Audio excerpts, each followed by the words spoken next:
What an afternoon we have for you. We're starting off with the Northern Regional NPP chairman, who is naming some police officers who he says were central to the plot to oust the IGP.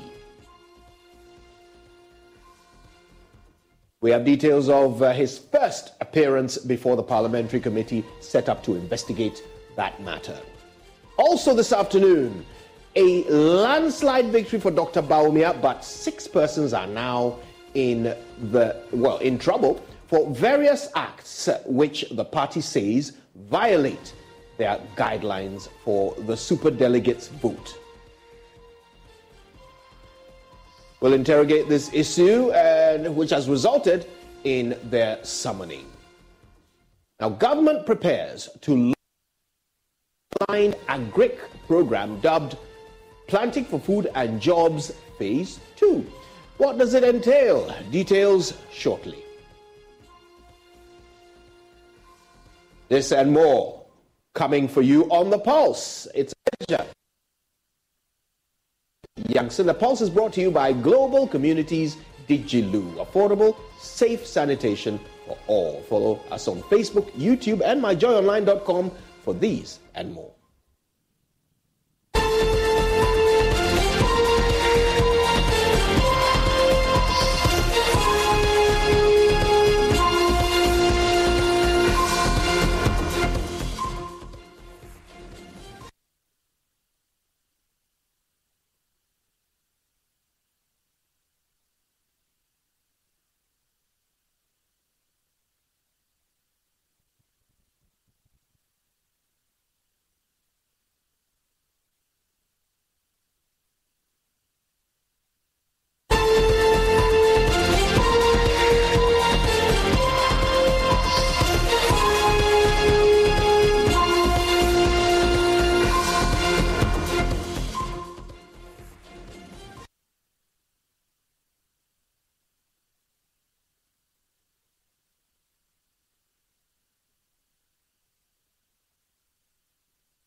Imagine a family without a home. Imagine a song without a voice. Imagine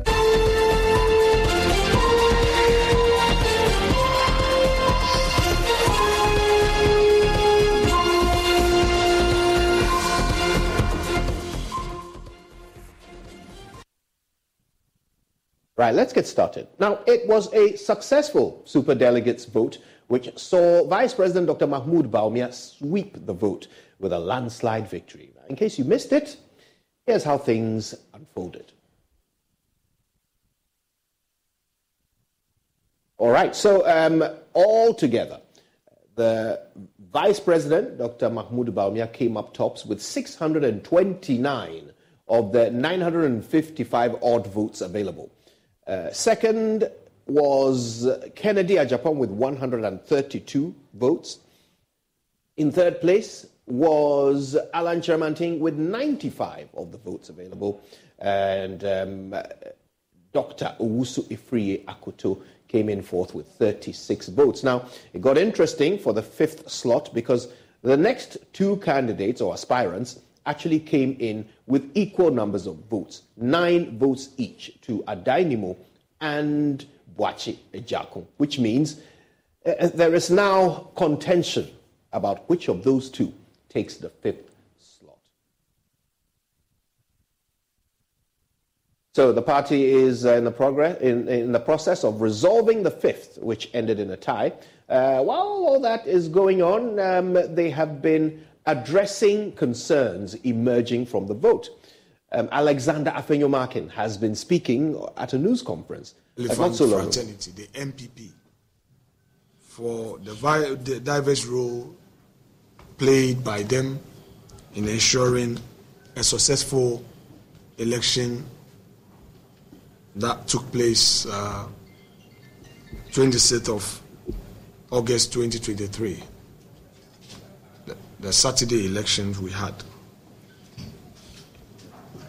We also commend the Electoral Commission, the Ghana Police Service, for collaborating with the party in ensuring that we had a good day. We thank also the aspirants, their agents, media, and the public for the support we received. Now, it is important for us to state that this is a family affair. We've set down rules of engagement, and we've also put in place a mechanism to ensure that grievances are heard and responses given. We therefore expect that all aspirants who have grievances will channel said grievances through the laid down rules. We as the elections committee have this mandate to look into all matters of concern. We therefore call on agents, assigns, and the principals themselves to respect such rules. We understand that elections can sometimes trigger emotions, but in all of these, prudence expects of us to act within the confines of the law. Any party member, any aspirant, any agent who would make it his own bona fide of waging war against the party will be sanctioned. And by saying war against the party, I specifically mean that no member should make it a point to attack any member, alienated member, any leader, merely for disagreeing with a particular matter, or merely because there is a serious infringement which he or she thinks is not right. All said concerns should be challenged.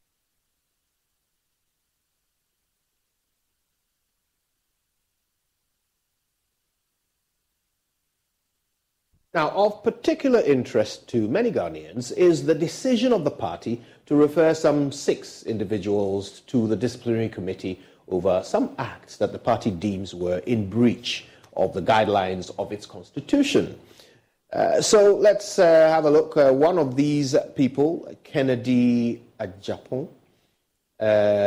We also have Hopeson Adorye, Musa Suleimana, Charles Dochiao Ado, and Raphael Patrick Safo. These are 5 of the 6 who have been referred to the disciplinary committee for various reasons.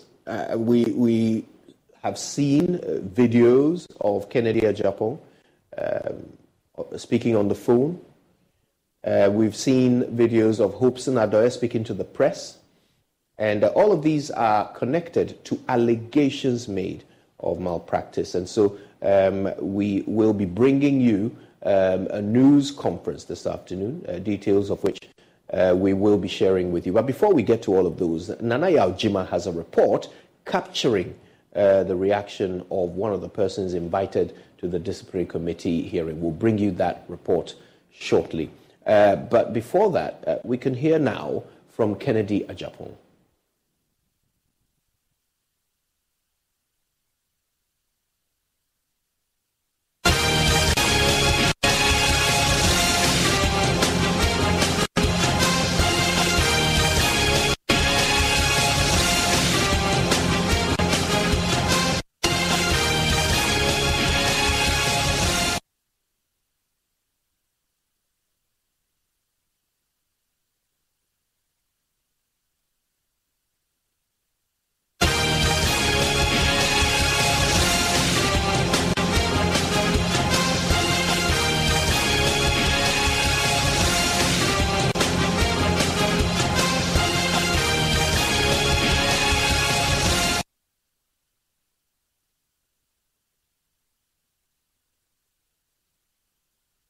All right, now before we go for those reports, let's do a bit of analysis. Dr. Kobi Mensah is a political marketing expert. He joins us right now. Professor Mensah, it's a pleasure to have you. Good afternoon.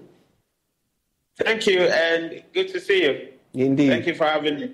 Always a pleasure. Now, this disciplinary action being brought against these 6 individuals are circling around the issue of malpractice during these this election that happened over the weekend.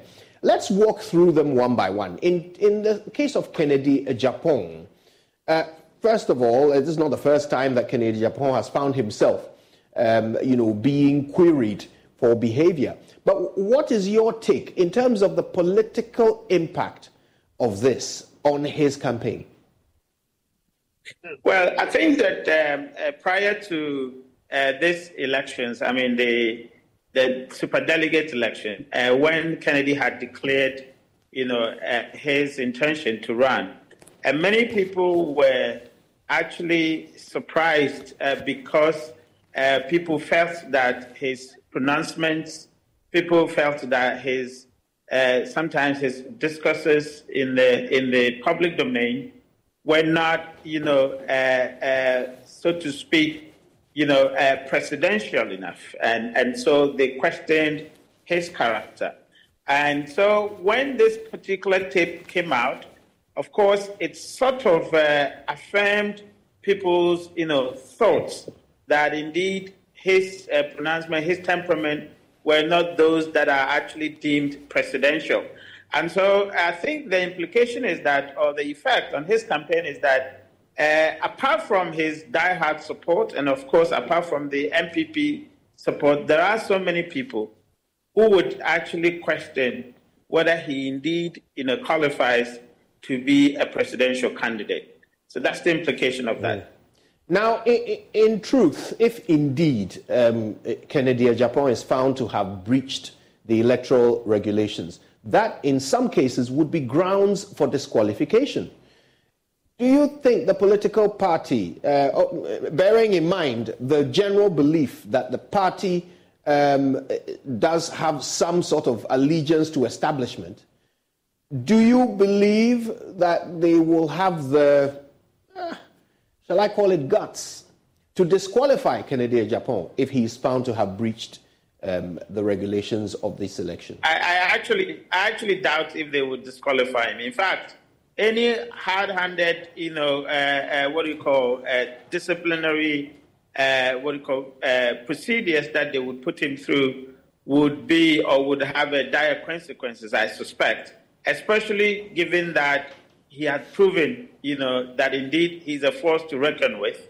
I think that the disciplinary committee would have one side of their eyes looking at that particular impact, and then, of course, should also be seen taking action, so that it can actually prevent,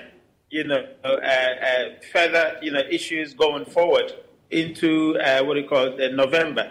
I think that they would have to broaden their scope because obviously Kennedy, I'm sure, would have very credible reasons why the outburst, although people expected him to check his emotions, to his temperament, to be something that is, closer to what we expect as political leadership. But of course, he had actually done that. The disciplinary committee found it appropriate to invite him so that he can send signals. But I doubt that they would actually take a very serious, decision that could actually, kind of hamper his chances, because they know that he's a force to reckon, and he has demonstrated through this particular, superdelegate election that indeed he's almost as if he's almost the anti-establishment, poster boy. So I doubt that it would actually have a very serious consequence for him. I think that it probably could be a caution, but not to suspend him, so to speak. Now, let's talk about Hopeson Adorye. Now, he is reported to have allegedly accused one of the highest officials at the presidency of vote buying. Now, the committee has not called the person accused of vote buying to face disciplinary action. It is the accuser who is being called to face disciplinary action. What's your take on that? I think that actually puts the committee in a very bad light because, of course, it's not come from only Hopeson. A lot more people have made allegations. I have heard from quite a number of insider, sources that people, especially from diaspora, had been paid air tickets. People had been given an amount of about $2,000 for them to have come to vote in a particular direction. So I don't think that is actually coming from Hopeson alone. There are quite a lot of people that hold that view that this particular election had been heavily influenced by resources coming from a particular direction. So it means that if you have to invite Hopeson for having alleged that a very senior member of the government had actually made payment, it's fair to see the committee first investigating that allegation, that many people have leveled against the procedure, the processes, and then invite the parties, all parties, who have been mentioned or have mentioned names. Then you would be seen as being fair. But of course, if you have to invite only one side of the story, then of course it goes to say that people would be firm in their thinking that this election is heavily tilted toward a certain establishment. Right. So at this point, these people some of them are going to be asked to present evidence of the allegations that they have made. Do you see, at least in the case of Hopeson Adorye, who we have heard make the allegations, do you see some difficulty in providing evidence to back the rather serious accusation that he's made? Now, I'm not sure, but I would suspect that they have evidence. Obviously, Hopeson is not just a supporter, is not just a delegate, but he's also a representative of a certain camp, which means that he has a very deep access into the process. So I'm very sure that he might have some evidence based on which he's speaking. And I'm sure his team would be putting those evidences together. I hear they want to have a presser. I suspect they could, one way or the other, put evidences of their allegations forward. So I know that I can see where he's coming from. Perhaps he has some kind of evidence. That's why he could boldly say that. Because you can't just make those allegations, given the implications, given the veracity of the issue. I don't think that he would just make loose statement without any concrete evidences to back him, when he's asked to do so. Right. So, there is also the looming issue of the positioning of the last two in order to determine who are the top five going into November. Does this disciplinary process have any impact on the quick resolution of this matter so that the campaigning with the delegates can begin in earnest? Do you see it having an impact here? Yeah, of course. I think that the whole process is supposed to be seen as fair. And then, of course, those who are actually on the other camp, i.e., the two camps that they're supposed to, sort of arrange the new election for. I hear the committee is actually speaking to them in terms of trying to persuade one of them to back out, or so that they no longer have to organize, that particular election to save the party some resources. Obviously, if this disciplinary is seen as unfair, then it will be difficult, for the leadership to be able to do that persuasion.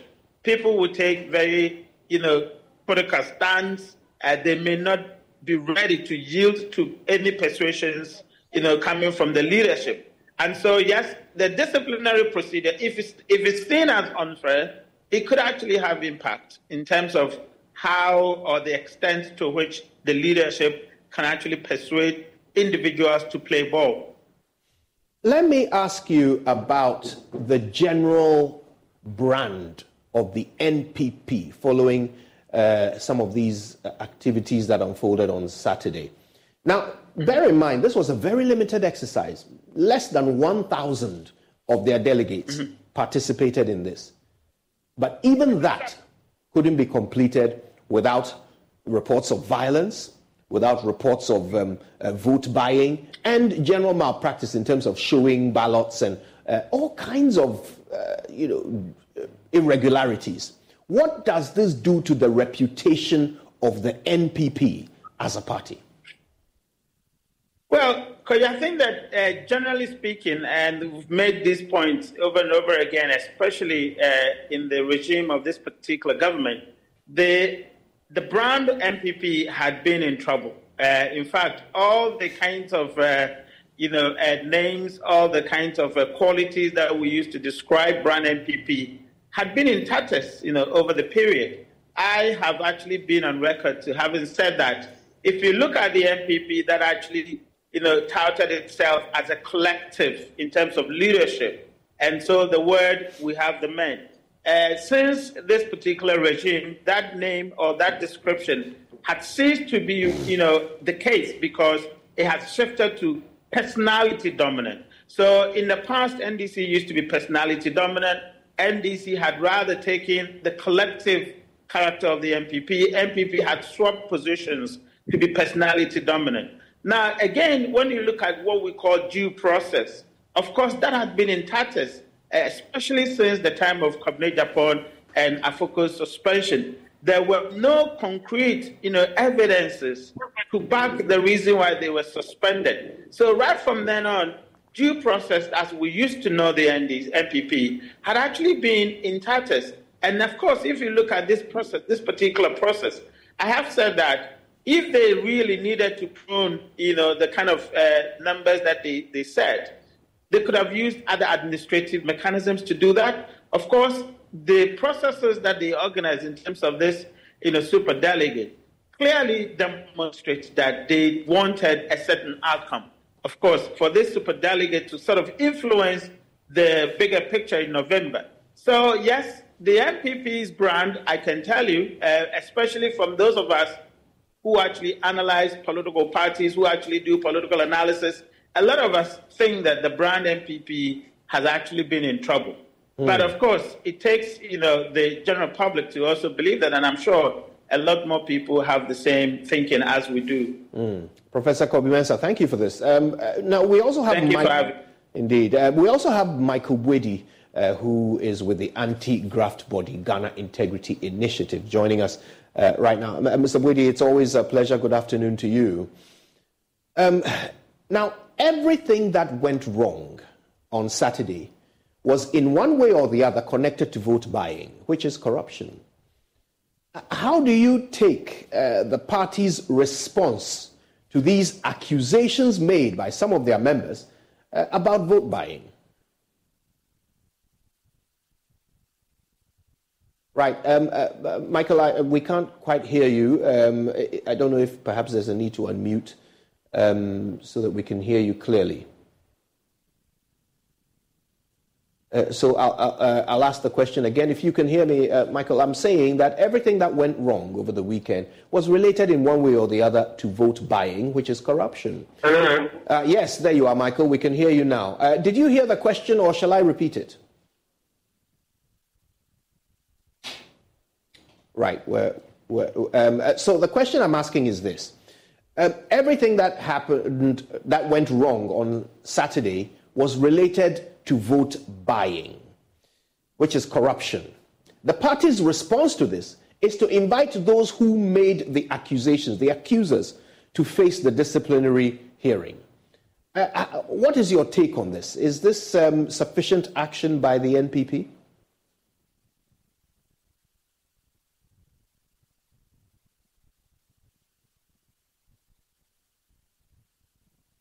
Right. We're working to fix the connection with Michael Bwedi of the Ghana Integrity Initiative so that we can hear his views on what transpired on Saturday. Several reports of vote buying, of showing of ballots, which tends to be an aspect of vote buying. That is the validation that some voters would do in order to ensure that their vote can be paid for, according to the allegations that have been made.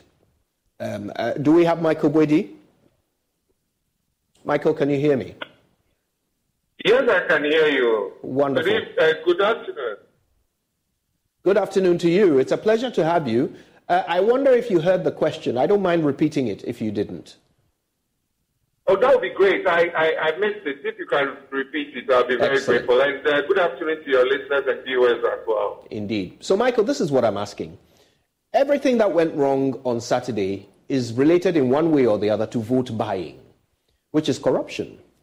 The party's response to this is to call those making the accusation to come and face the disciplinary committee.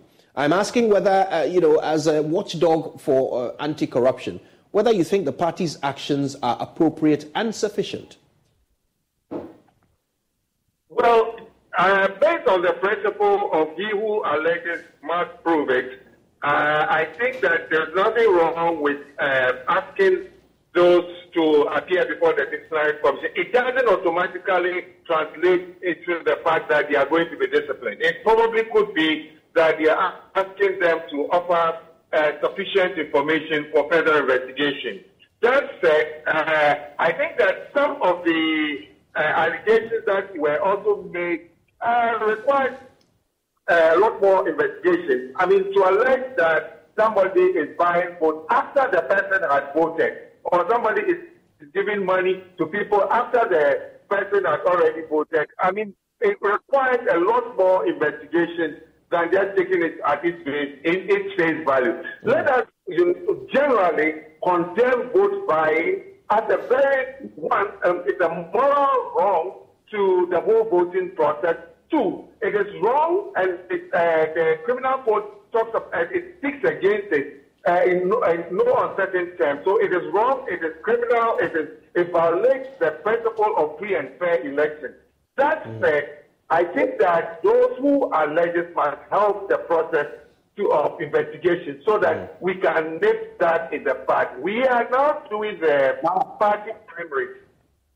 So it is important. Right. I think we have issues with Michael's signal.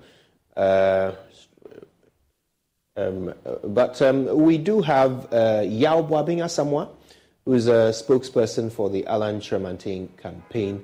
Mr. Boabinga Samoa, it's a pleasure to have you. Maybe we'll start with the latest action, the disciplinary action, and then we'll proceed from there to issues pertaining to the Tremantin campaign. So 6 individuals have been asked to go face this disciplinary committee. Do you feel that these 6 individuals being questioned in this manner will satisfy the concerns that your camp raised on the day? Thank you very much for having me, and a happy good afternoon to your listeners and viewers. Frankly, until they do their work, I'm not in a position to comment on the question you have asked me. How can I tell you satisfaction otherwise when the work hasn't been done? No, I'm asking whether the individuals who are being called, if they are the specific individuals to speak to your issue. And the party has called them. So let the party find out from them what the party thinks the infractions are and which the party wants to investigate. Let's look at the party process. Were any of these 6 individuals involved in the issues you were complaining about? No. Right. That is a different matter, yes. So that's what I'm interested in. So with the issues you complained about, particularly the beating of one of your polling agents, has the party taken any action to look into that? We are submitting a formal report on that, and I believe the party will take action.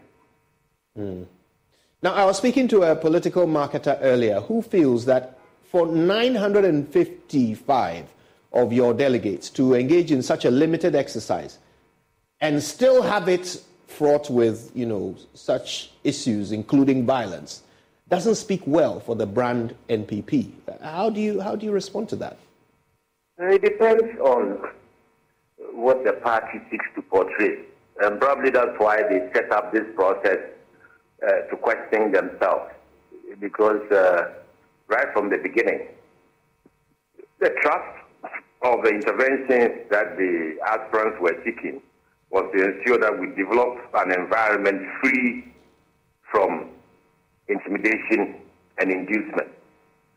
That we had rules specifically to create spaces for delegates to enjoy their mandate in freedom, demonstrate that there was a problem. And the problem that all of us were working towards was to eliminate fear, intimidation, and inducement. So at the end of the day, if we put lovely provisions on paper and then some aspirants choose to flout those provisions, then it's important that the party steps up and demonstrates that it's ready to ensure that its image is kept sacrosanct. Originally, if I'm not to go too far back, we asked that this be conducted in one place. 1,000 people wasn't beyond our logistical capacity, and that would give you a trim and compact opportunity to manage yourself well. When the party chose to decentralize it into 16 regions, I remember telling the world that whatever happened would be a direct reflection on the image of the party. And therefore, today, if we finished and a couple of incidents, 2, 3, 4, 5, 6, whatever number of incidents, and the party has seen fit to quickly look at those incidents, then clearly they are conscious that they need to shore up the brand. Now, let's talk about the Chairman Ting campaign. We've seen the statement that was issued following the outcome, the announcement of the results. And in there, Mr. Chairman Ting says that there will be a further announcement about the way forward. Does this suggest that there is possibly some decision to be made about whether Alan Chairman Ting will be continuing in this process or not? It suggests exactly what he says, that Mr. Chairman Ting will be speaking to his supporters, to the party, to Ghana as a whole. Ghana has an interest in the process that's going on in the NPP, and he's not a marginal candidate. Many people expect him to comment on the process, even though, rightfully so, it's a mere administrative process. It doesn't determine politically who is viable to lead this party. But then, now that it's over, it's clear that he has to say something, particularly due to what happened with his agents in the Northeast, where there was a deliberate effort to make sure that he was deprived of a vote. And to achieve that end, an illegality was being perpetrated. Ballots were being shown against the rules we had all committed ourselves to. And the party had instead the police and the EC should enforce. Against all odds, that happening, his agent was beaten in order to push him away for those ends to be achieved. And they were achieved. The result shows that Mr. Chairman Ting didn't make even one vote in that region. It wasn't the only region they tried to do those things. So the point is that you have a traumatized person who supports Mr. Chairman Ting in the pursuit of legitimate duties within one family, the New Patriotic Party family, having an internal election.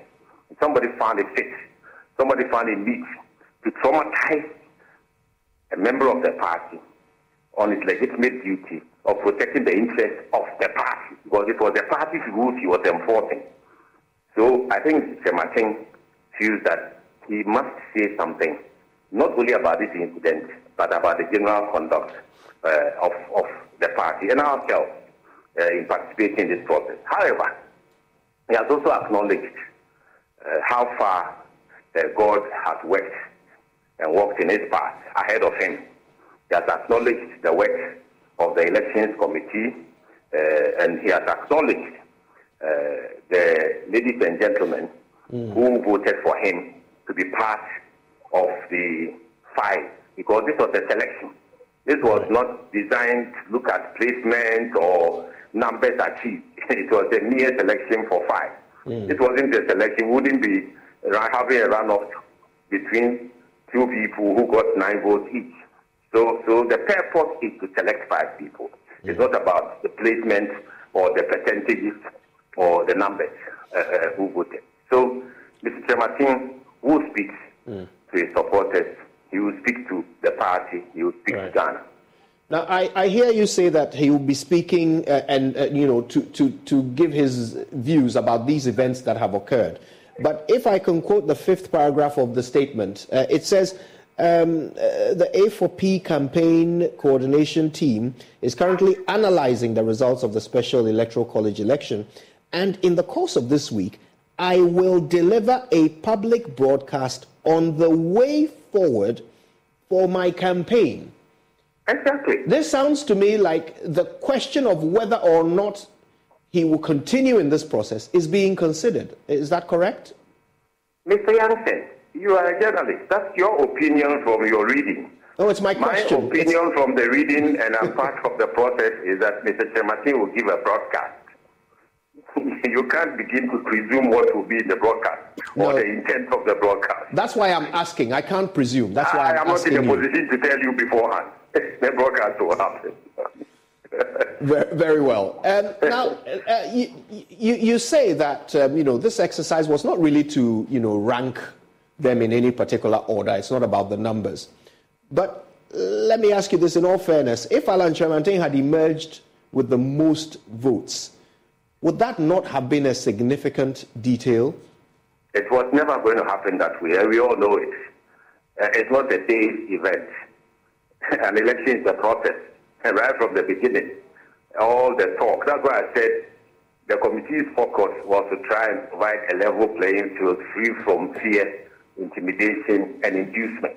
Why was I saying that? Because there was a real, genuine perception and substantive information that the election was going to be heavily influenced. And that is why we focus on making sure that that influence will not mar the election. So Mr. Chematin is not thinking about being first or second or third or fourth or last. There were those who really didn't want him to be in the fight. There were those whose machinations were aimed at making sure he didn't even make the fight. So those 95 gallant souls who put him in the fight deserve serious commendation. Right. Mr. Boabe-Asamoah, I want you to stay with us because I'd like to get the take of Michael Boedi on this. Michael, of course, as an anti-graft person, hearing the spokesperson of one of the contenders in this race accusing the party or some members of the party of influencing the vote and saying that it was obvious. Mr. Jansen, don't get me wrong. I haven't accused anybody. Please, I haven't accused anybody. Mr. Boabe-Asamoah, our focus, please, please, I'm on the line. I haven't accused anybody. I said our focus was to ensure that we remove fear, intimidation, and inducement. I haven't said it was somebody and anybody. I haven't accused anybody. Mr. Boabe-Asamoah, I think you did say that the outcome was obvious from the beginning. In fact, you even said everybody knows this. Have I accused anybody by saying that? But if you say the outcome is obvious from the beginning, my language. So use my language to Michael. Say that Mr. Asamoah said the outcome was obvious from the beginning. All right, let's do that. Mr. Boedi, you've heard one of the spokespersons of the spokesperson of one of the candidates saying that the outcome was obvious from the beginning. For an electoral exercise to be adjudged as such, that the outcome is obvious from the beginning, what does this do to the anti-corruption credentials of the NPP?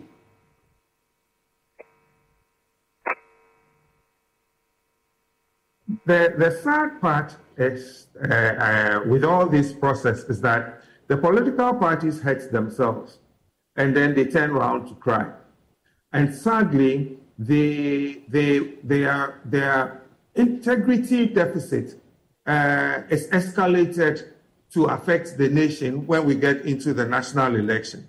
So they would always continue, we will continue to have disaffection, we will continue to have dissatisfaction with outcomes of results when we don't work hard to promote the integrity of the process. And that is what plays out every now and then. And it always eventually plays out at the national elections. So we will, now the fashion is that we go to court, which is good, but we can avoid this when we make sure that, the integrity of the elections are upheld. What is it that we want to win by all means, through fair or foul means?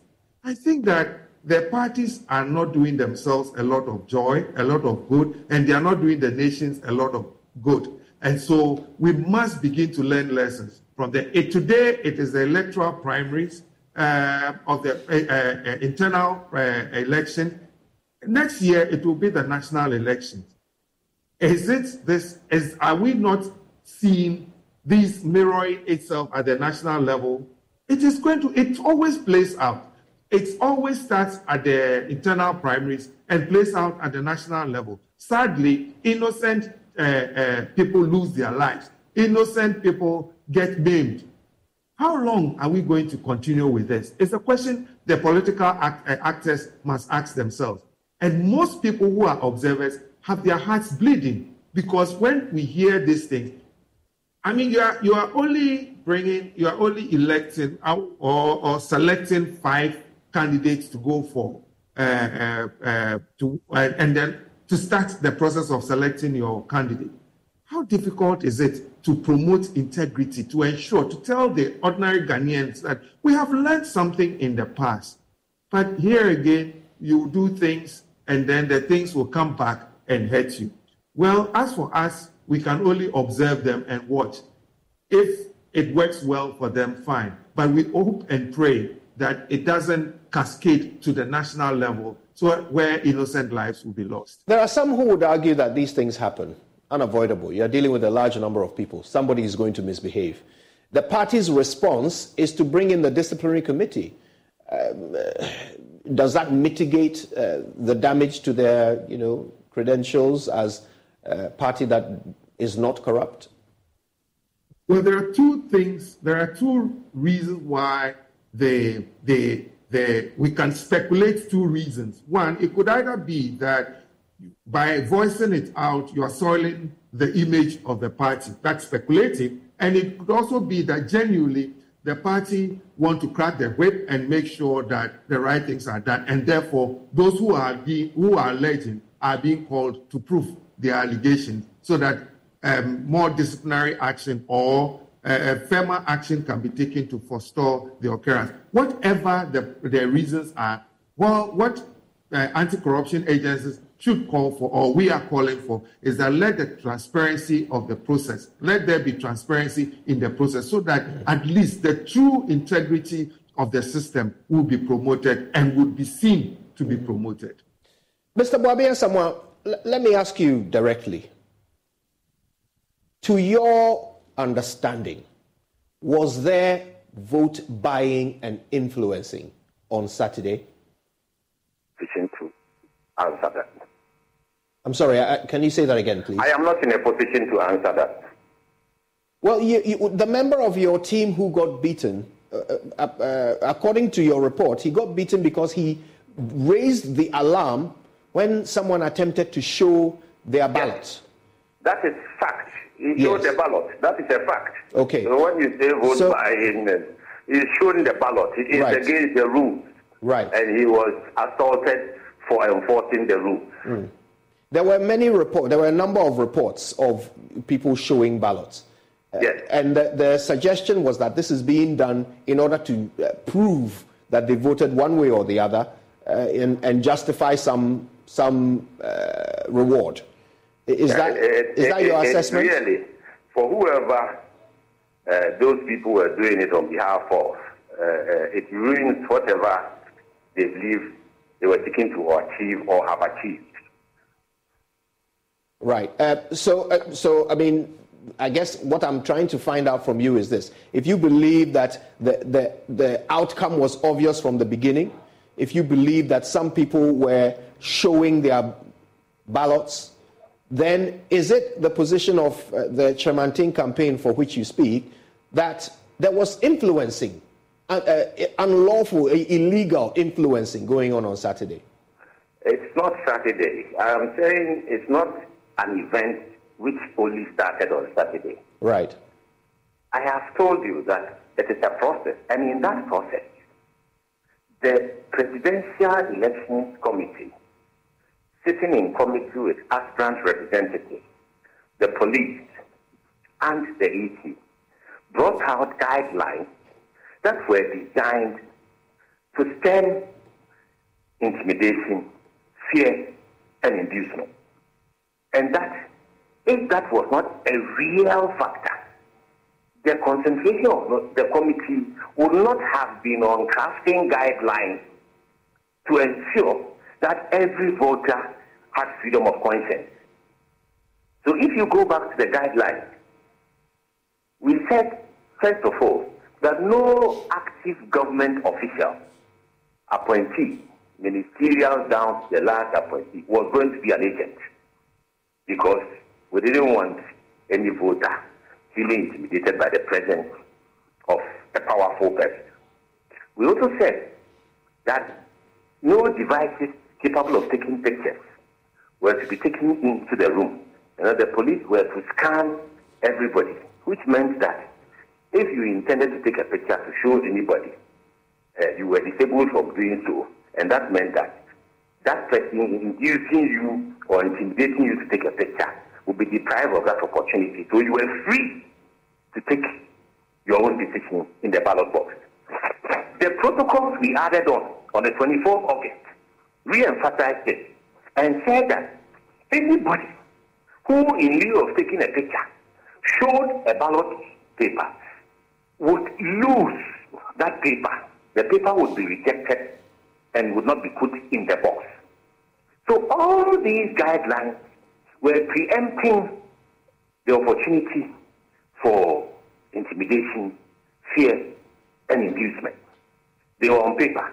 On this Saturday, implementation went a bit awry, to the extent that people still felt compelled, whether they were afraid, whether they were intimidated, whether they were induced, that they should show their ballot papers against the rules we had all made for ourselves. And therefore, I drew a distinction that having rules on paper and implementing them are two distinct things. At the end of the day, those who went through those instructions, maybe not all of them have been brought up before the party's disciplinary committee, but the party is going through a process to try and review those incidents at a disciplinary level. Let's see how it goes. Do you believe these things were done to deliberately benefit one candidate?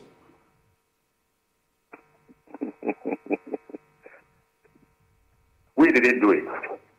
My candidate didn't do that. My candidate didn't induce. My candidate didn't intimidate. My candidate didn't do that. Which candidate do you believe did that? I am not in a position to determine that. Okay, which candidate benefited from what happened? Oh, the pictures that were being shown were that of the sitting vice president, the establishment candidate. Do you believe these things were deliberately done to benefit the vice president? His picture was the one that was being shown. They didn't vote for Alan and show Alan. Those who were showing the pictures had voted for the vice president, His Excellency the vice president, and they were showing that picture to the public, to the world, to confirm that they had voted for him. He is the establishment candidate. He has the support of the establishment. He has the support of the incumbent government, and they were showing the picture to demonstrate that they had voted for him. Do you believe that this sort of thing will repeat itself in November? That's speculative. Yes, I know. I'm asking if that is the strategy with which the Alan campaign is proceeding. Do you believe it will happen again? Situation. We are moving towards a process. We will not speculate. Right. So you expect a level playing field in November? We have already established a level playing field, which in implementation was heavily mismanaged in several places. It's an electoral process. We are alert. We are aware. So that means you will expect a level playing field in November? We established a level playing field for Saturday on paper. Implementation throws up its challenges. Let's see what happens on 4th November. Okay. Michael Boydi, at this point, with November looming, for whichever 5 end up remaining on the list, what advice would you give to the NPP to ensure that this sort of thing is not repeated, and to, if you like, corruption-proof the process as much as possible? Right. Could you permit me to make a more general statement? And the statement is simple.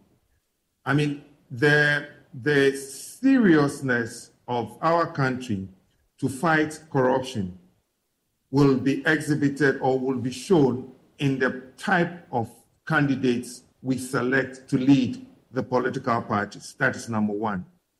Number two, if there is any candidate who cannot win election fairly, free of corruption, the person is not fit to lead this country freely, fairly, and devoid of corruption.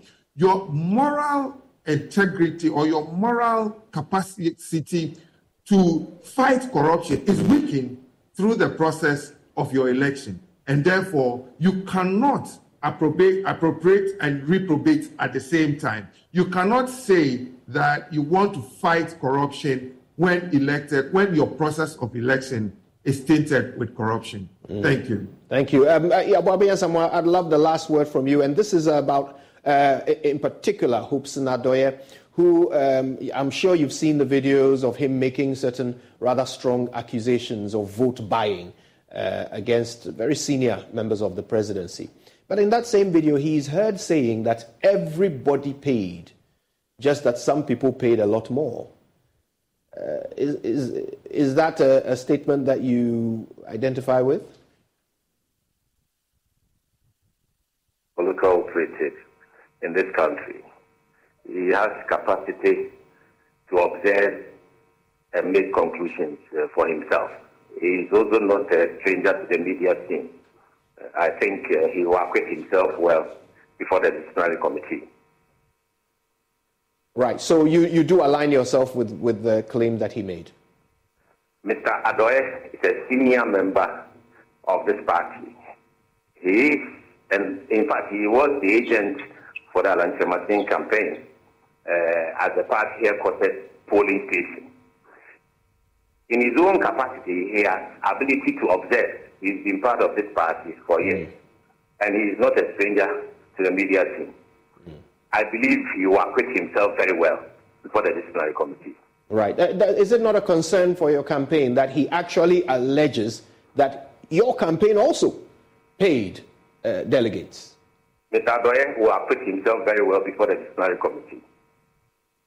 Okay, so how is the party taking that particular admission that he made? I am not in a position to determine what the party is taking. Forgive me, how is the campaign team taking that? He has made assertions that have gone before a disciplinary committee. He is going before the disciplinary committee. I think he deserves the opportunity to be heard before that committee in his own behalf. Right. Is the campaign team itself looking into this claim that you also paid delegates? We have a committee that's sitting, reviewing the election that has just gone past. I believe that Mr. Chemartin will deliver a broadcast within the week, following the committee sitting. I want to thank you very much for your time. Yao Boabeng-Asamoah is the spokesperson for the Allen campaign team. You also heard from Michael Boydi, who is with the Ghana Integrity Initiative. Now, let's stick with politics for a little bit. Insensitive and ill-considered. That is how the National Democratic Congress Disability Desk describes the Electoral Commission's decision to register new voters at only district offices across the country. The group says the EC failed to take into consideration persons with various forms of disability who will have to travel long distances to access registration centers. Joining me now on Zoom with more is the National Coordinator of the NDC's Disability Desk, Frederick Assor. Mr. Assor, thank you for your time. Let me just inquire, have you officially petitioned the Electoral Commission on this? And then good evening to your cherished listeners, viewers across the globe. Yes, we're putting up the document to send to the Electoral Commission, hopefully close of tomorrow. Right. What would be your preferred accommodation? What would you prefer the EC to do to cater for those with disability? Yes, it seems in this country, when we are taking policies, decisions, we leave out some section of vulnerability or persons who are vulnerable, which is persons living with disability, the aged, women. And in this case, looking at Electoral Commission's decision to embark on this limited registration, persons with disability, we are going to lose this great opportunity looking at where and the centers where they want to do this registration. The Electoral Commission came out that they want to do this registration in their district offices, which is 261 districts. And persons with disability are across this country. Just the recent census, they said we are about 12.8%, which always we say it is not true. But looking at this number, we have a sizable number that if the district the Electoral Commission will go ahead to do the registration in their district offices, will disenfranchise persons living with disability, because we are already in having economic crisis in this country, and persons with disability are not left out. It's hard coming out, getting money, traveling, etc. And persons with disability to travel from their homes to the district offices, which sometimes or some of the places you have to go with 2 or 3 times in a car before you get to those offices. And as a visually impaired, if you go in, you have to go with a guide and somebody who will go and then guarantee you, because most of us are not having the Ghana card to go alone or with only just our guides to do this registration. So definitely you have to look for a guarantor, 2 guarantors. Go with them to the office. That guarantor is not going to do anything. So you are asking him to lead you to go and guarantee you to get your voter's ID card. So you have to take his cost. So you're going to pay for 2 people, pay for yourself and your assistant or your guide to go there. Somebody sitting in a wheelchair will do same, and then will even pay for his wheelchair that he sits in to go to the center, because drivers charge the wheelchair also when they put it in the car. A sign language interpreter or a deaf person has to go there with sign language interpreter. So all these things are going to endanger persons living with disability or persons with disability to go have the access to register. So in this case, we are calling on the Electoral Commission to come down, if not all the polling stations, at least Electoral Commission have 6,000 electoral areas. And those 6,000 electoral areas, at least a constituency or a district can get more than 5, which can be close to our abode. You see, so this is something that is very, very disturbing persons with disability in terms of this registry. So, Frederick, my question was, what is your suggestion to the EC? What should they do to accommodate those with disability? Yes, our issue is that we want them to come down. If they can't come to the polling station, then they should go to their electoral areas, which is about 6,000 plus electoral areas. And then that will be close to every individual to have access to register than going to the district offices, which is 261. Okay, so what you're saying is it should be further decentralized. The exercise should be further decentralized so it gets closer to those with disabilities. Mr. Aso, exactly. Okay, but Mr. Aso, do you believe that by not catering for those with disabilities, as you have illustrated that they have not, does this go to the disadvantage of one party over the other, or is it a general concern that you have? We are speaking for everybody. We are not speaking for only NDC, though, because if you go to the center to register, you wouldn't know who is an NDC member, a CPP member, a PNC member, NPP member, or not. But we have come out as just an NDC disability desk, speaking for all persons living with disability. Very good. Including Ghanaians who are also crying. Because if you watch the airspace, you could see the civil society, everybody is crying that EC decentralize the election. So we are not saying this for only NDC members, but we are saying this to all persons living with disability, including Ghanaians and able people as well. Right. Okay. So are there any timelines in your communication with the EC? By when do you expect them to take action on this? Yes, we're giving them 7 days to look into this issue because they said they are going to start the registration on the 12th of September, which is very close. So that's 7 days starting from today? To look into this situation. So that's 7 days starting from today. Very good. Mr. Frederick Aso, I thank you very much for your time with us this afternoon. That's Frederick Aso. He's with NDC's Disability Desk. There's so much more to come on The Pulse. Don't go anywhere. Grab yourself a cup of tea and come right back here in a few minutes.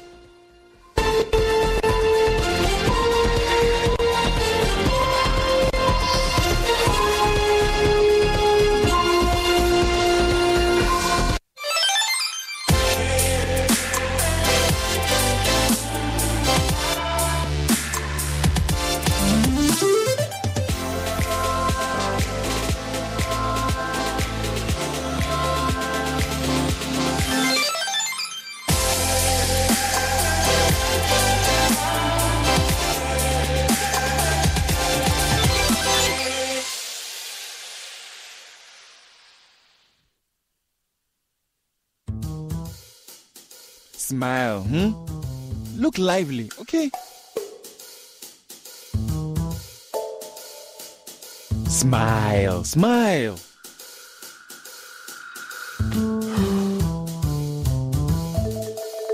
Is the money too small? A bad stomach ruins your day. Don't let it. Take Gastron, your most effective antacid, for the relief of symptoms of peptic ulcer, heartburn, gas pain, flatulence, and indigestion. Hey guys, what are you waiting for? Let's go, let's go.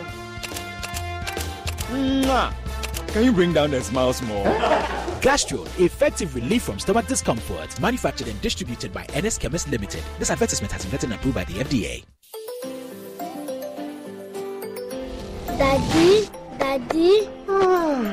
this tank is big. Yes, that's true. It can store a lot of water.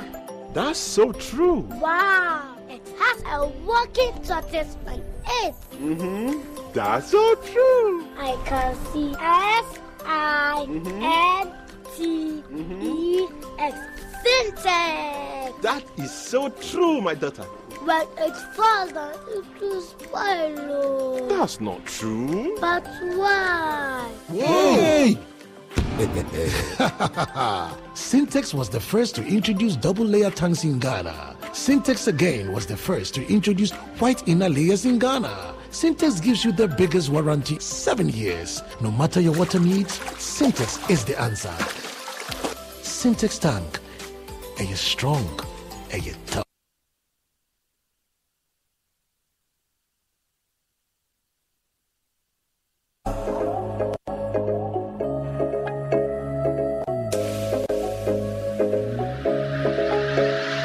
If they break, the sun go shine. Hello? Nezadoko the moon go bright. Star no fit struggle to shine. Your time come, surely you go shine. Lion no fit survive for some. I'm not from Aflao, I'm not from Mo, I'm not from Soga. The big places. So it will be very hard for you to penetrate like that. You know, promo wise, some people go, I have my people, somebody like that representing this group. But unfortunately, I don't represent group. I just do my music, put it online, just like that. It was not easy for me. Big shout out to my people. They made me a superstar. They made me feel like now I'm somebody. That one alone gave me enough energy to step in any kingdom. I work on myself well. If I never work on myself, I don't think they'll be there saying, oh, this and this. I respect a lot. That's number one. Family is everything. Love is everything. Yeah, I think Artist of the Year, Chief One, have to be there. Chief One very well. I think I'm just Chief One. I'm doing Chief One. I'm not copying anybody. The hairstyle alone is a different vibe. You get level pass over Jaje. Adidas, Adibas, Nike, Nika, Nikes, Gucci.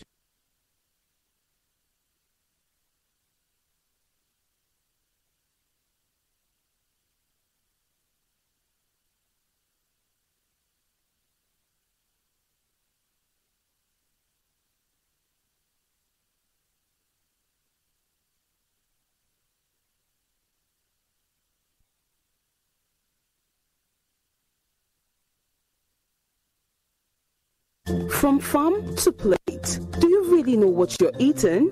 Any glitch in the circuit of the food chain can change the price and size of what you eat.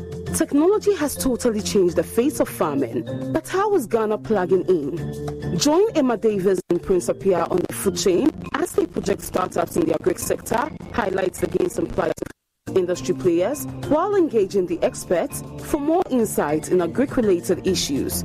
Food chain, everything agriculture and more, airs during the Joy Business Report every Thursday at 1 p.m. on Joy FM and every Saturday at 6 p.m. on the Joy News channel, with a repeat on Tuesdays at 2:30 p.m.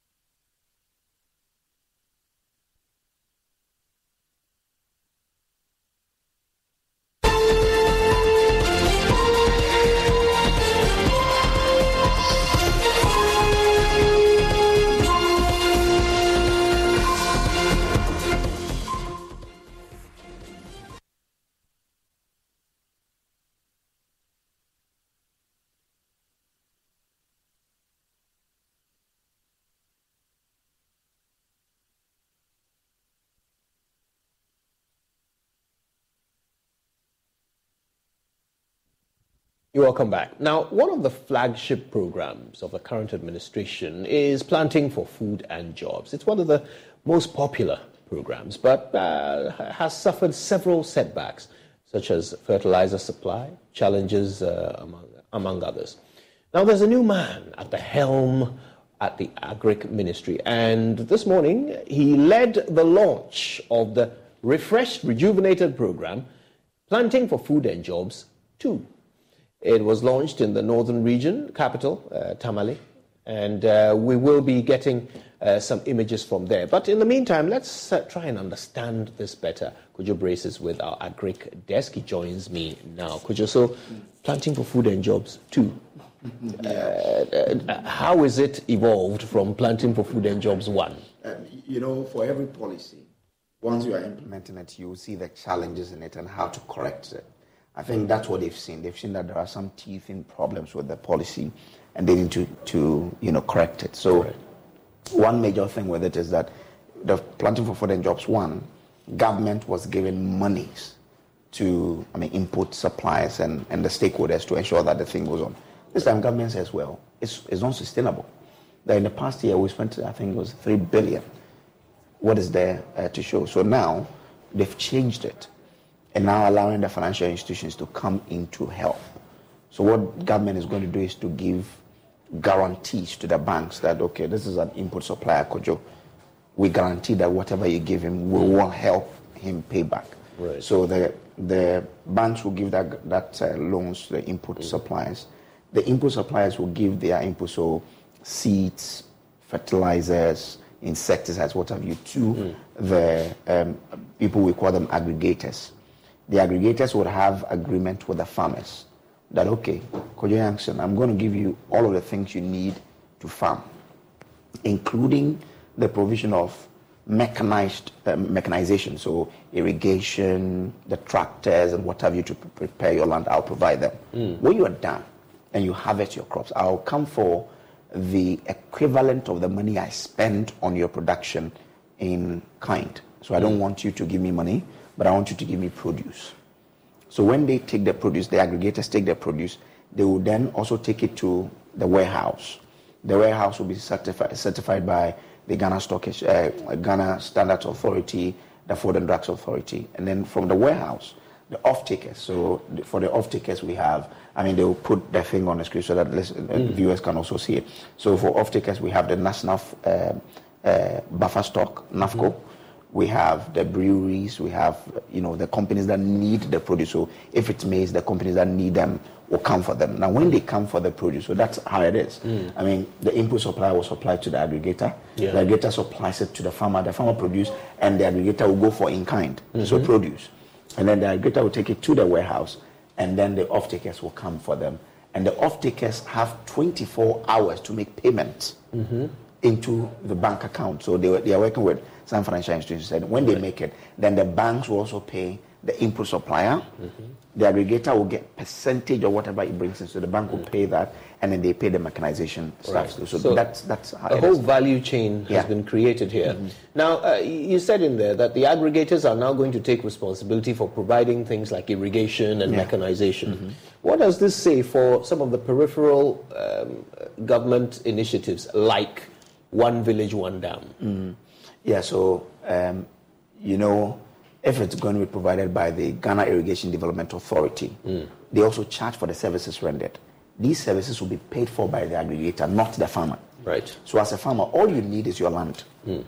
From land preparation to planting to maintaining it, whatever you need to maintain it, to harvesting, all of those processes will be supported by the aggregator. What are the goals? What goals have been set? Are there any annual figures that they are aiming to achieve? Okay, so they want to increase, crop yield, so that if for anything at all, in about 2-3 months, can we be food sufficient? At the end of the day, the goal is to have food safety or food security, as we do say. So they believe that if you support the farmer and there is an intermediary who is going for the produce and not money, the country will be able to store as much as we can to support the country in times of need, so that they will control food inflation.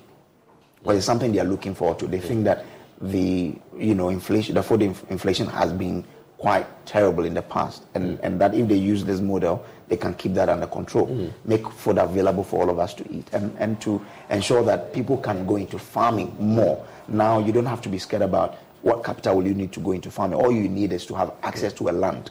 The rest will be catered for by this policy. Is there any targeting going on? Are they targeting particular crops, particular produce? For example, are they aiming to substitute any imports like rice? Yeah. So they have target crops for this policy. Cereals, we have rice, there is maize, there is sorghum, there is millet. These are the ones they are targeting. When it comes to tuber, that's root crops, they're looking at yam and cassava. They're also looking at, let me refer here. So they're looking at, for vegetables, tomato, pepper, or onion. You heard it. When this Niger issue came, look at how much the onion traders take to Niger every week. So the ministry wants to get farmers to grow more onions. I've spoken about cassava, yam, and plantain. They're also looking at poultry. The poultry industry has the potential to create over 1 million jobs. But what have we done? Our poultry industry has collapsed. Now they think that through this project they can revive it. So, for example, if the farmer grows the maize, the aggregator goes for it and is in the warehouse, the poultry farmer can have some of the maize to prepare the feed, because in the poultry industry, feed is one very critical thing. So if they have it, then they can grow more. There's also talk of, having the importers of poultry product to agree to how they can seed some of the the import that they do to the local farmers, so that the poultry industry will also, be revamped, because they think that once we are importing, we are creating jobs for some people in other jurisdictions. So that's one thing they also do. I mean, I've spoken to you about rice, maize, soybean, and sorghum as some of the things. So these are the target areas for this project. So the new Agric Minister, Brian Agyapong, is seeking to change the business model here. The banks are now going to be lending directly to the farmers with a guarantee from government. Now, we know that in the past... maybe someone may not understand you, not directly to the farmer, but to the input supplier. Right. So the farmer, as for the farmer, all you need is your land. And then when you say, I have the land, the input supplier won't even come to you directly. He would go through the aggregator, because at the end of the day, the aggregator is the one that has contract to do the farmer. Right. So he will be coming for the produce. So everybody is insulated in a way. So the input supplier has supplied you, me, the aggregator, and he's expecting that I've supplied him some 200 million worth of input. At the end of the day, the bank would pay me directly, so that the farmer doesn't, you know how some farmers are. Sometimes you give them, and it becomes problematic when they want to go sell and pay back. So now the government says we've experimented with it. It didn't work. So now when you do it, the bank will get the payment from our suppliers, and they will pay you directly. All right. Let's listen to the Agric Minister, Brian Agyapong, when he launched this second phase of the initiative. For Food and Jobs Phase 1 to food security and resilience, with a focus on the entire value chain. Mr. President, you also demanded a turnaround of the tree crop subsector, with a focus on the cocoa farmers' share of the cocoa revenue. And finally, you demanded a drastic import substitution program directed at reducing our over-reliance on food imports. On assumption of office, a thorough analysis of the sector revealed huge potentials, which, when well exploited, could lead to the achievement of the objectives set by His Excellency the President. Our assessment of the PFJ Phase 1 also confirmed that a lot of successes had been achieved in the areas of utilization of fertilizer, acceptance and adoption of improved seeds, as well as the adoption of good agronomic practices by farmers. It was also established that if we could properly utilize the existing irrigation schemes deployed by government, we will significantly improve food production for some critical crops such as rice, onion, and tomato. For example, Mr. President, your government, having committed over 1.2 billion Ghana cedis for irrigation infrastructure in the northern regions alone, I see no justification for the current state of high import of vegetables from the sub-region, in spite of the huge potential for all year-round production. Mr. President, in a recent meeting with the onion importers plying the Niger route, it was disclosed to me that on average, an amount of $2 million was spent weekly to import onions. I deem this as an embarrassment and a needless drain on our scarce foreign exchange. It was, however, refreshing to me when they disclosed their willingness to convert their import trade to local production and trading on our irrigation schemes. Mr. President, when it comes to the production of rice, the data shows that it has improved from 667,000 metric tons in 2016 to 1,190,000 metric tons in 2022. Unfortunately, more than half of the paddy we produce is shipped out of the country, depriving local processors of access to raw materials. Indeed, we recognize the unavailability of large processors with the financial wherewithal to procure and process the paddy. This we shall fix. Mr. President, the above are examples of the potentials and bottlenecks that can easily be harnessed to the benefit of our food security and resilience agenda. Mr. President, in dealing with the wider potentials, the Planting for Food and Jobs Phase 2 has been designed as a bold, innovative, and comprehensive approach to tackle head-on the hurdles on our food security journey. The underpinning model, which is the input credit system, will solve a number of critical challenges, namely access to credit, quality of agro inputs, the unstructured markets of our agricultural produce, and low mechanization, among others. Indeed, when we rolled out the program in full, one will no longer need to mobilize upfront financing for land development and preparation, as well as seeds and fertilizer. This is very important. Mr. President, land development, seed, and fertilizers constitute about 80% of production cost. I make bold to predict that with the new slogan for agriculture going forward will be PFJ 2.0, to which all you need is access to land and all other things shall be added. Mr. President, the following crop budget analysis, using rice as an example, puts this in perspective. A farmer requires at least 40,000 Ghana cedis for the development of 1 hectare of land. Land development, 40,000 Ghana cedis. The farmer will also have to spend a minimum of 5,975 cedis per hectare on agro inputs and an additional 3,375 on other farm activities, including labor. For a new farmer intending to crop 5 hectares, that will mean raising an amount of 246,000 Ghana cedis, 246 Ghana cedis.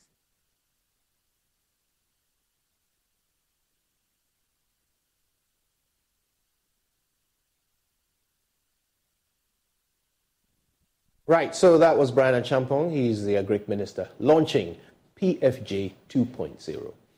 All right, let's work out the impact of this new initiative. Dr. Charles Nyaba joins us. He's the president of the Peasant Farmers Association of Ghana. Dr. Nyaba, it's always a pleasure. Good afternoon to you. Good afternoon, Kojo. All right, well, let's get to it. PFJ 2. I know how you feel about PFJ 1. Are you optimistic about its reincarnation? Yeah. I do, and I think my members do. We have a high expectation because if you look at most of the challenges we face with the PFJ 1, per what we were told with the PFJ 2, those challenges are addressed. Access to credit is one of the major challenges facing farmers.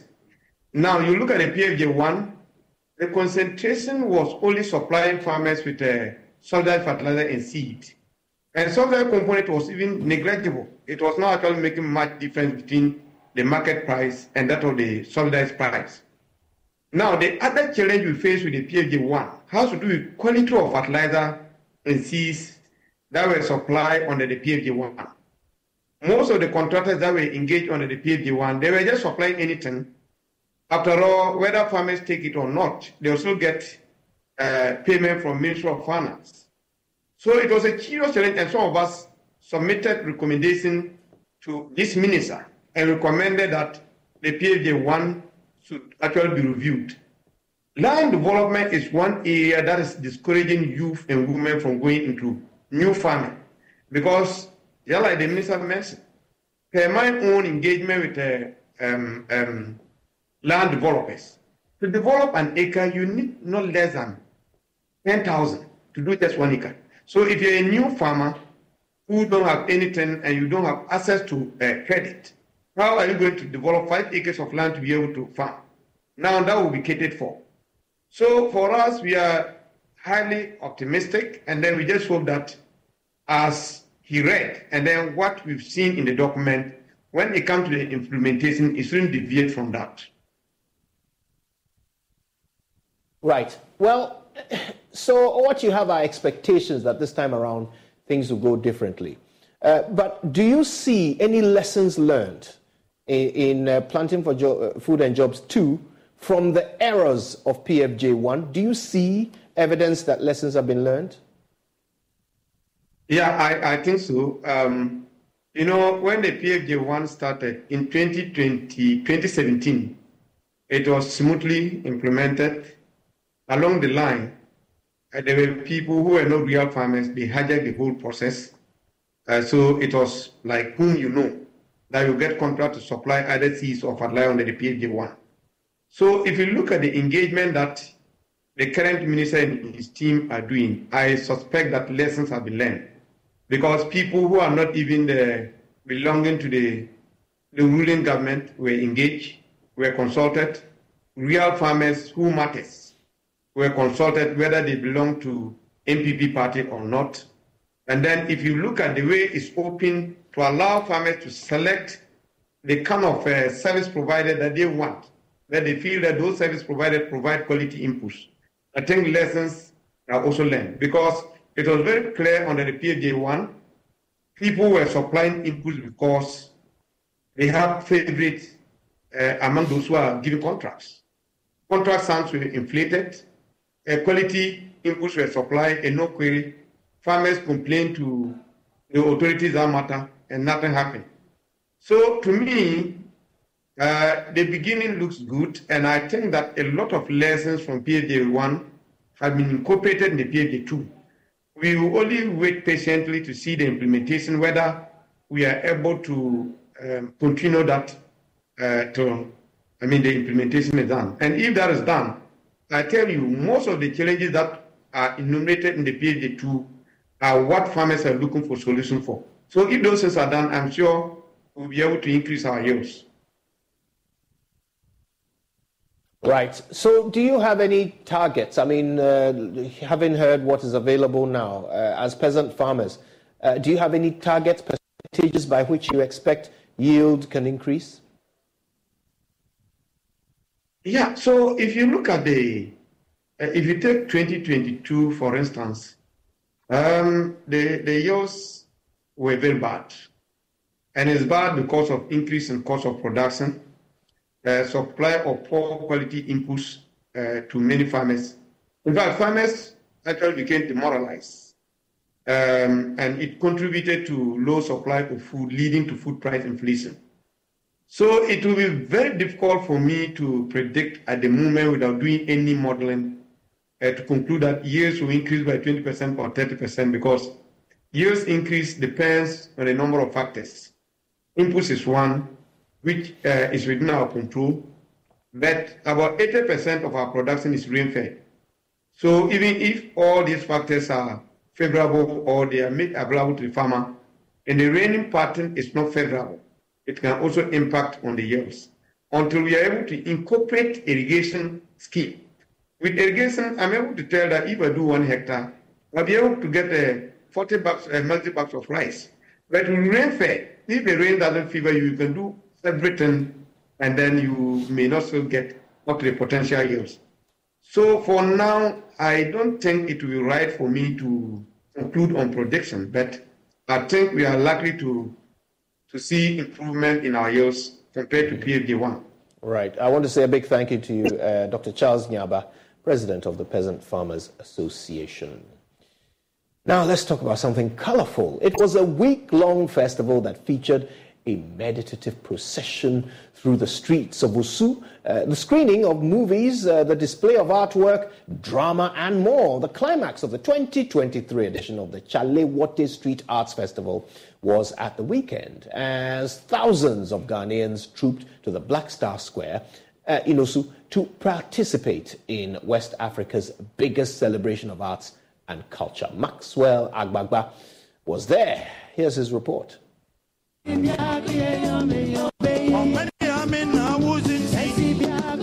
It's close to midnight, and beneath the moonless African sky, thousands of festival goers are still gathered at iconic Black Star Square.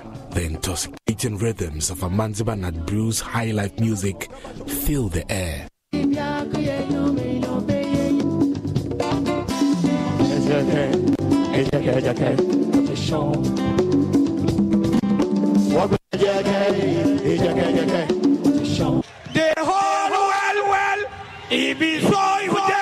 King Ayisoba is on stage, adding a unique flavor to the musical concert. If you can start it, people that love you, you go make them. People want to see you, brother. They can see you. The whole world, the whole world. There were more performances after him. Me coming darling, me sweetie, me my girl, me baby. Me coming darling, Diablo, hey, I to my darling, Bebo Baba, to my darling, hey, Bebo Baba, my darling, Bebo Baba, my darling.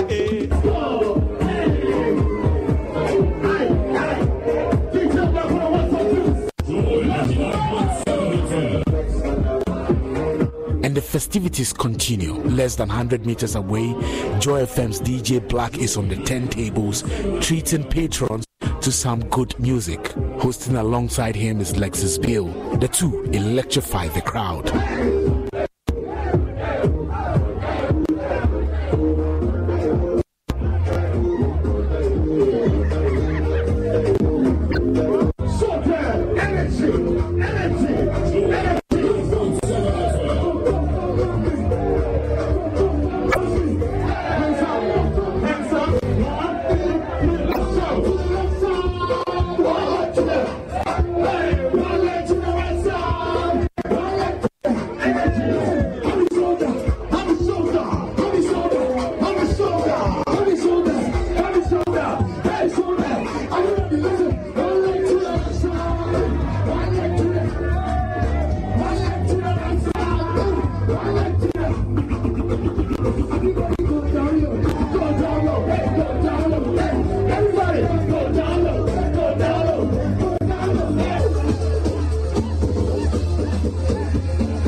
Patrons couldn't hold back their excitement.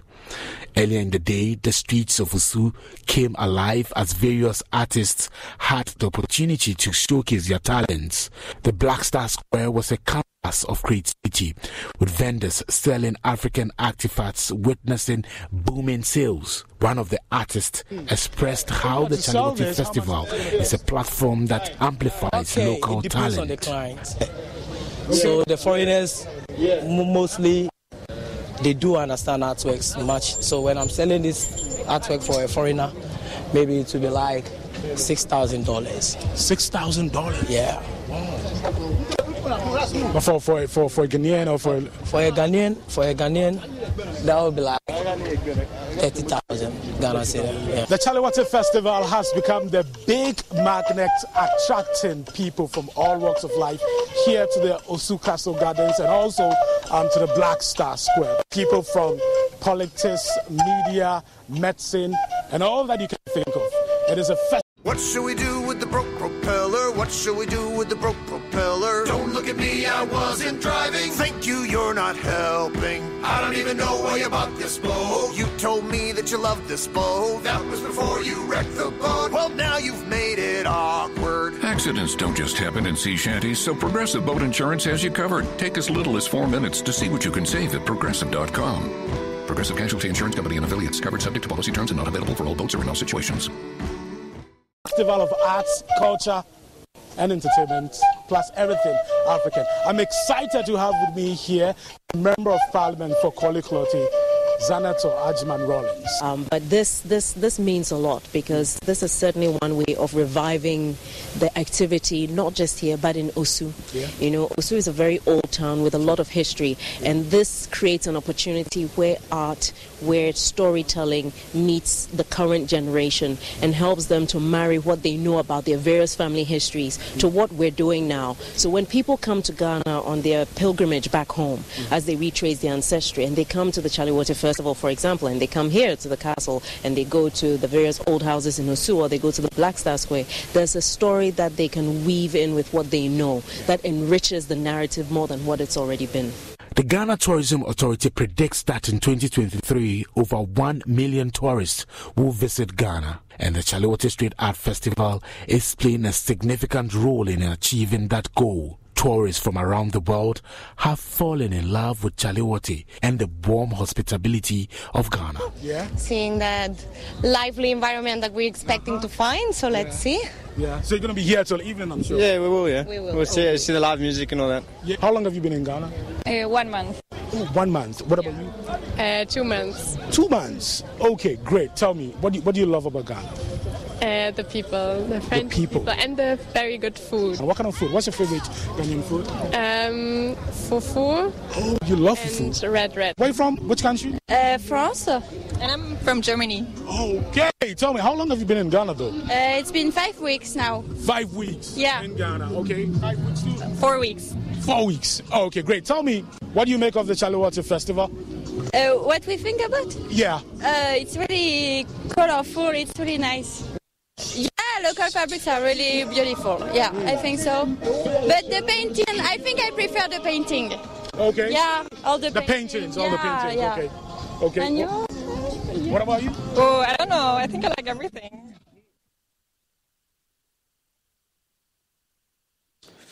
Well, it's been quite eventful, hasn't it? I've certainly had a great time with you this afternoon. I'll leave you in the capable hands of LTS, but of course, there are more stories on myjoyonline.com, so make sure you keep your eyes peeled for all the updates over there. Until tomorrow, have a fantastic evening. My name is Kujo Yankson.